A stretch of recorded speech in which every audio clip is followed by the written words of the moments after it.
شروع کرتا ہوں اللہ کے نام سے جو بڑا مہربان اور نہایت ہی رحم فرمانے والا ہے۔ حضرت اسحاق علیہ السلام۔ حصہ دویم۔ حضرت اسحاق علیہ السلام کی شادی حضرت ابراہیم علیہ السلام کے بھائی ناحور کی پوتی رفقہ سے ہوئی۔ شادی کے وقت حضرت اسحاق علیہ السلام کی عمر 40 سال تھی۔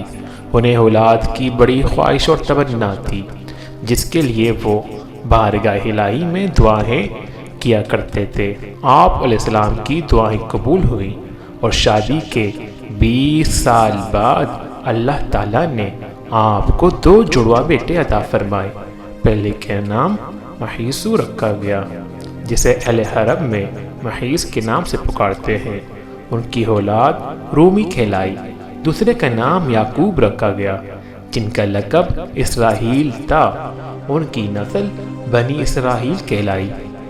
مورخین تحریر کرتے ہیں کہ حضرت اسحاق علیہ السلام اپنے بڑے بیٹے محیص سے زیادہ محبت کرتے تھے، جبکہ ان کی اہلیہ رفقہ اپنے چھوٹے بیٹے یعقوب کو زیادہ چاہتی تھی۔ آخری عمر میں حضرت اسحاق علیہ السلام کی بینائی ختم ہو گئی تھی اور آپ نابینا ہو گئے تھے۔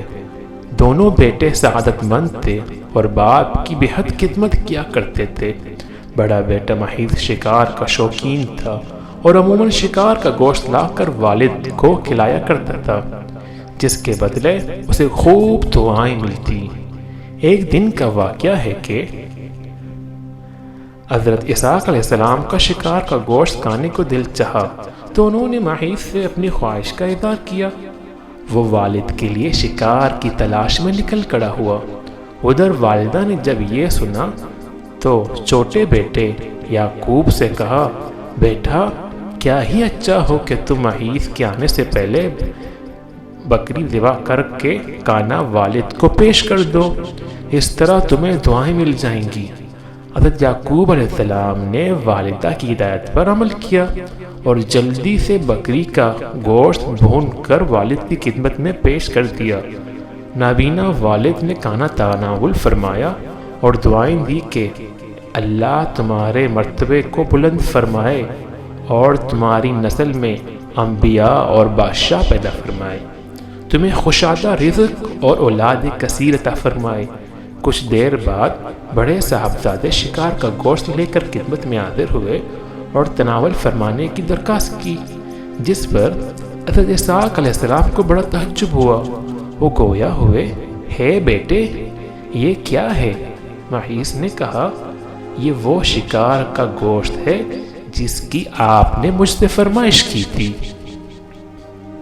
حضرت اسحاق علیہ السلام نے مزید حیران ہو کر فرمایا، وہ تو تم کچھ دیر پہلے مجھے کھلا چکے ہو۔ اب محیص کی حیران ہونے کی باری تھی۔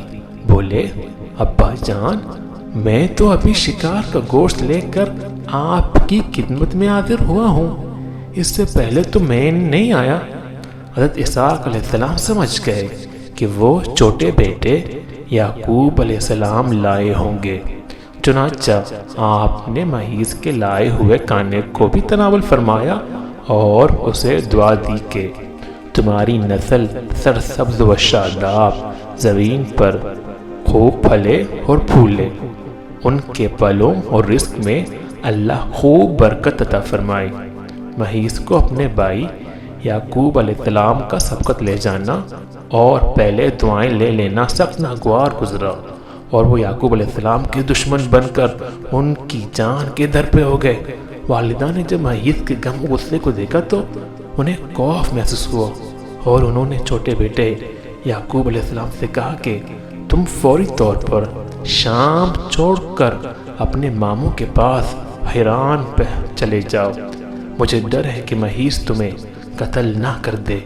جب بھائی کا غصہ ختم ہو گیا تو میں تمہیں واپس بلا لوں گی۔ حضرت اسحاق علیہ السلام کو بھی معاملات کی نزاکت کا احساس تھا، چنانچہ اس نے اس فیصلے کی حمایت کرتے ہوئے حضرت یعقوب علیہ السلام کو فوری چلے جانے کا مشورہ دیا۔ یوں حضرت یعقوب علیہ السلام والد اور والدہ سے دعائیں لے کر ملک شام سے ہجرت کر گئے۔